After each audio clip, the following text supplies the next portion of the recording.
வணக்கம். Moral of the story. ஒரு நீதி கதையை பேசுவாங்களே. ஒரு உலக மகா கஞ்சன். ஒரு ஊரில் ஒரு கஞ்சன் இருந்தான். ஓகேங்களா, வடிகட்டிய கஞ்சன் அப்படின்னு சொல்லலாம். சரி, அவனுடைய கஞ்சத்தனத்துக்கு ஒரு எக்ஸாம்பிள் காட்டணும்ல. அது எப்படின்னா, யாராவது தப்பி தவறி அவன் திண்ணை மேலே உக்காந்துட்டாங்கன்னா உடனே அவங்கள பிடிச்சிக்கின்னு, நீ உக்காந்து என் திண்ணை தேஞ்சு போச்சு, இவ்வளோ ரூபா கூடனா அந்த ரூபா அடாவடியாக வசூல் பண்ணி தான் அவங்கள அமுச்சு விடுவான். ஓகே, அந்த மாதிரியான ஒரு கஞ்சன். சரி, அது ஒரு மாம்பழ சீசன். ஸோ கஞ்சன் பக்கத்தூருக்கு போயிருந்தான் ஒரு வேலையாக. அங்கே சந்தையில் ஒரு உயர் ரக மாம்பழம் இருந்தது. அந்த மாம்பழத்தை அடாவடியாக பாதி ரேட்டுக்கு பேரம் பேசி வாங்கிட்டு வந்துட்டு இருந்தான். ஓகே, ஸோ அந்த மாம்பழம் வந்து 5 பொன் வச்சுங்க. 10 பொண்ணு உள்ள மாம்பழத்தை 5 பொண்ணு கொடுத்து வாங்கிட்டு வந்தான். வழக்கம் போல் கஞ்சன்லாம் வெஹிக்கிள்ஸ் வச்சுன்னு போனால் நடந்து தானே வருவான். ஸோ அவன் ஊருக்கு நடந்து வந்துகிட்டு இருக்கும்போது ஒரு மேய்ச்சல் நிலம் இருக்குது. அங்கே ஒரு ஆடு மேய்க்கணும் மேய்ச்சிக்கிட்டு இருந்தான். ஓகே, அவன் கொஞ்சம் தள்ளி மேய்ச்சிக்கிட்டு இருக்கான். இவர் நடபாதையில் போயிட்டுருக்காரு, வழியில் போயிட்டுருக்காரு. அந்த உயர் ரக மாம்பழம் இல்லைங்களா, அதோட வாசனை நல்லா வருது. ஸோ அந்த ஆடு மேய்க்கிறவன் அந்த வாசனையை முகர்ந்து பார்த்து ஒரு வார்த்தை சொல்கிறான். ஆஹா, என்ன ஒரு மாம்பழ வாசனை! இது உயர்ந்த ரக மாம்பழம் ஆச்சே. இந்த வாசனையே இப்படி இருக்குன்னா அந்த பழம் எப்படி இருக்கும் அப்படின்னு சொன்னான்.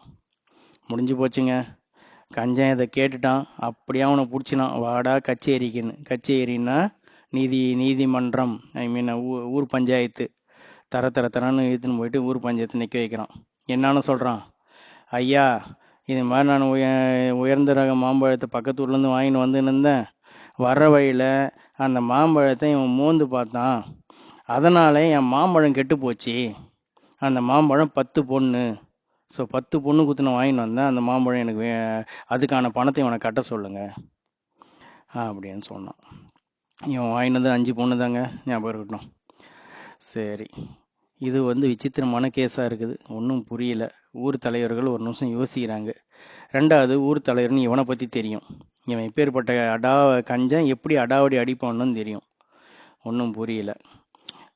சடார்னு ஊர் தலைவர் ஒரு நிமிஷம் யோசிக்கிறாரு. யோசிச்சுட்டு, ஆமாம்ப்பா, அந்த மாடு மேய்க்கனை பார்த்து, ஆமாம், கஞ்சன் சொல்கிறது கரெக்டு தான். அதுக்கான நஷ்டீடு நீ கொடுத்து தான் ஆகணும். நீ நாளைக்கு கொடு. நீ நாளைக்கு கொடு. இதுதான் பஞ்சாயத்து தீர்ப்பு. இப்பயே பஞ்சாயத்து கலையிட்டோம் அப்படின்ட்டான். மாடு மேய்க்கிறான் ஐயான்னு கதற ஆரம்பிக்கிறான். யாரும் கேட்கறதுக்கு தயாராக இல்லை.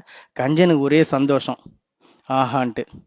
ஓகே, அதுக்கப்புறம் பஞ்சாயத்து தலைவர் அந்த மாடு மேய்க்கிறவனை கூப்பிட்டு ஏதோ காதில் ரகசியத்தை சொன்ன உடனே அடுத்த சீன் நடக்குது. அடுத்த சீன், கஞ்சனோட ரொட்டீன் ஒர்க் என்னன்னு பார்ப்பாங்கள்ல. அந்த ரொட்டீன் ஒர்க்கு படி கஞ்சன் சாயந்தரம் ஆனால் அவன் வயக்காட்டுக்கு போயிட்டு வருவான்.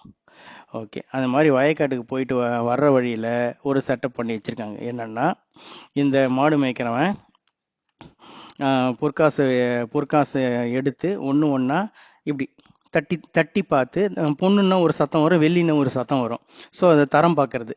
ஒன்றா இப்படி தட்டி பார்த்து வச்சுக்கிட்டு இருக்க மாதிரி ஒரு செட்டப்பு. கரெக்டாக கஞ்சன் வரும்போது இவன் எடுத்து எண்ண ஆரம்பிக்கிறான். கஞ்சன் தூரமாக அவன் ஏதோ பண்ணுறானேன்னு பார்த்துட்டு, ஆஹா காசு அப்படின்னோடனே அவன் ஒளிஞ்சிருந்து அதை கேட்குறான். கேட்டவுடனே இவன் ஒன்றா எடுத்து தட்டி பார்த்து 1 2 3 10 எண்ணி வச்சான். அப்பா, 10 பொண்ணு இருக்குது, நாளைக்கு பஞ்சாயத்தில் கட்டிட வேண்டியது தான் அப்படின்னு சோகமாக சொல்கிறான். அவ்வளோதான். கஞ்சனுக்கு ஒரே சந்தோஷம் தாங்கலை. நாளைக்கு 10 பொண்ணு வரப்போகுது அப்படின்ட்டு. அதில் அவனுக்கு 5 இது அவனுக்கு லாபம் வேறு. லாபம் 10மே லாபம். மாம்பழம் தான் கெட்டு போலையே. சரி, ஓகே. அடுத்த நாள் பஞ்சாயத்து கூடுது. பஞ்சாயத்து கூட்டினோடனே தலைவர் பேசுகிறாரு. ஏன்பா, காசு கொண்டு வந்தியா அவனை கட்டணுமே, தண்டல் கட்டணுமே அப்படின்றாரு. மாடு மேய்க்கிறவன் அழுதுகினே, ஐயா, என்கிட்ட காசு இல்லை ஐயா அப்படின்றான். அவ்வளோதான். கஞ்சனுக்கு கோவம் வந்துருச்சுங்க. கஞ்சன் உடனே, இல்லை, இவன்கிட்ட காசு இருக்கு, எனக்கு தெரியும் அப்படின்றான். உடனே பஞ்சாயத்து தலைவர், என்னதுப்பா தெரியும், என்ன சொல்ற நீன்னு. இல்லை, இவன்கிட்ட காசு இருக்கு, அதுவும் அது பொண்ணு தான். அவன் வந்து நான் சாயந்தரம் வயக்காட்டுக்கு போகும்போது இங்கே அவன் காசை ஒன்று ஒன்றா எடுத்து இப்படி சுண்டி சுண்டி அதை தரம் பார்த்தது பக்கத்தில் நான் கேட்டுட்டு தான் இருந்தேன், அவனுக்கு தெரியாம. அவன்கிட்ட 10 பொண்ணு இருந்தது. நான் அந்த ஒவ்வொரு பொண்ணோட சத்தத்தையும் நான் கேட்டேன் அப்படின்னு சொன்னான். உடனே மாடு மேய்க்கிறவன் கத்த ஆரம்பிச்சான். ஐயா ஐயா, எனக்கு விவரம் புரிஞ்சு போச்சு, விவரம் புரிஞ்சு போச்சு. ஆம், இது மாதிரி வந்து பஞ்சாயத்து கட்டுறதுக்காக தான் நான் 10 பொண்ணு எடுத்துன்னு வந்திருந்தேன். அதை வந்து தரம் நான் தரத்தை செக் பண்ணுறதுக்காக ஊரில் இருக்க இந்த நகை கடைக்காரர்கிட்ட எடுத்து போய் செக் பண்ணேன். அவர் எல்லாமே செல்லாத காசா மாறிடுச்சுன்னு சொன்னார் அப்படின்னு சொன்னான். அந்த செல்லாத காசா மாறிடுச்சுன்னு சொன்னாரு. அதுக்கான ரீசன் என்னன்னு கேட்டா, இதோட சத்தத்தை யாரோ கேட்டிருக்குதா சொன்னாரு. இப்பதான் தெரியுது, நான் ஊருக்கு ஒதுக்குப்புறமா யாரும் இல்லாத இடத்துல தட்டும்போது அந்த சத்தத்தை இவர் கேட்டாரு, அதனால அந்த 10 பொண்ணு செல்லாத காசு ஆயிடுச்சு அப்படின்னு சொன்னான் மாடு மேய்க்கிறோம். உடனே கஞ்சன் மறுபடியும் கோவத்துல கத்த ஆரம்பிச்சான். என்னது, காசை சுண்டி அந்த சத்தத்தை கேட்டா காசு செல்லாத காசு ஆயிடுமா? இதுல இது எந்த விதத்துல நியாயம் அப்படின்னு கத்தனான்.